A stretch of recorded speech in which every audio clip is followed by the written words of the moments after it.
Good morning, dear Shem Stars. How are you all, students? I hope you all are safe at your home. Students, today first we start with some important formulas of limit, then we do some questions based on it. The limits of the trigonometric functions. Limit x tends to 0 of sin x is always 0. Similarly, for limit x tends to 0 for cos x is 1.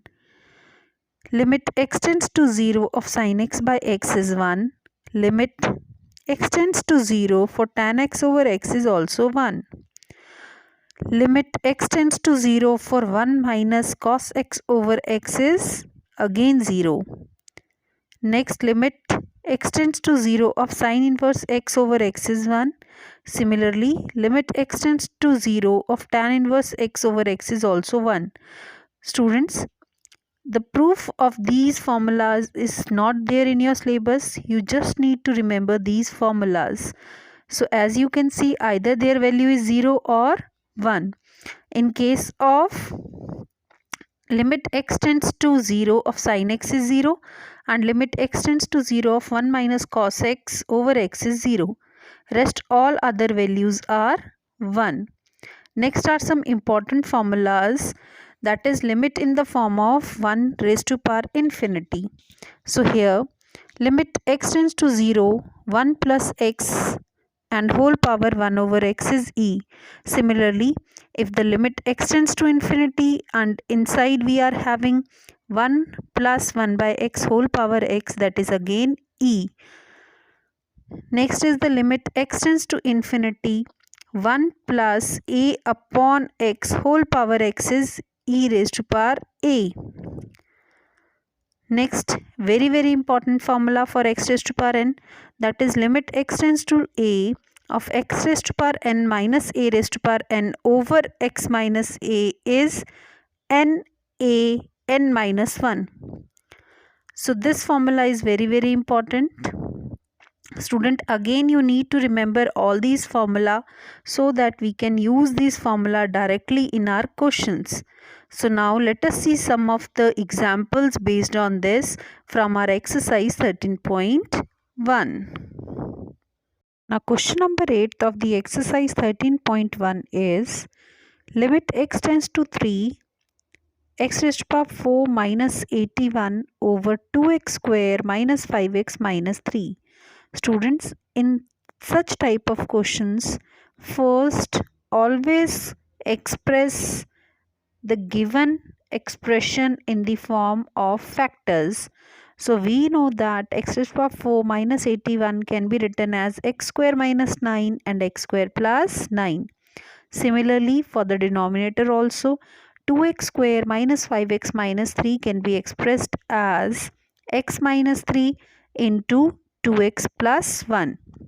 So next we will be cancelling whatever the common factor between numerator and denominator. So that is x minus 3. On cancellation, as we can see, on substituting x as 3, our denominator is not becoming 0. So that means here we can substitute our limit. So on substituting x as 3, this reduces to 3 plus 3 in the other bracket 3 square plus 9 over 2 into 3 plus 1. So that reduces to 108 over 7. Next, limit x tends to 0 of ax plus b over cx plus 1. So students, again, as on substituting x as 0 over here, our denominator is not becoming 0. So we can substitute x as 0 over here. So it reduces to a into 0 plus b over c into 0 plus 1. So that is b by 1, which is equivalent to b only. So on substituting the limit, keep in mind our denominator should not become 0 on substituting the limit. Next, question number 10 is limit z tends to 1, z raised to power 1 by 3 minus 1 over z raised to power 1 by 6 minus 1. So students, as you can see, whenever we are substituting z as 1, the numerator as well as denominator both are becoming 0. So that means we are getting a 0 by 0 form. In such cases, we have to do the substitution. So here we can substitute z raised to power 1 by 6 as y. So this implies as y tends to 1, z also tends to 1. Then our expression reduces to z raised to power 1 by 3 minus 1 over z raised to power 1 by 6 minus 1, that is y square minus 1 over y minus 1, and limit y tends to 1. Now z raised to power 1 by 3 has been substituted as y square. Students, as you can see in numerator and denominator, y minus 1 factor is getting cancelled. So we will cancel that. So we are only left with y plus 1. So hence limit y tends to 1 of y plus 1 reduces to 1 plus 1, that is 2. So we are substituting the limit only when our denominator becomes a non-zero value. So answer is 2. Next, question number 11 is limit x tends to 1 of ax square plus bx plus c over cx square plus bx plus a. So here it is given that a plus b plus c is a non-zero value.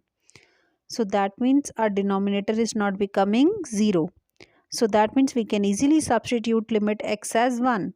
So here we are substituting x as 1. We will get it as a plus into 1 square plus b into 1 plus c over c into 1 square plus b into 1 plus a.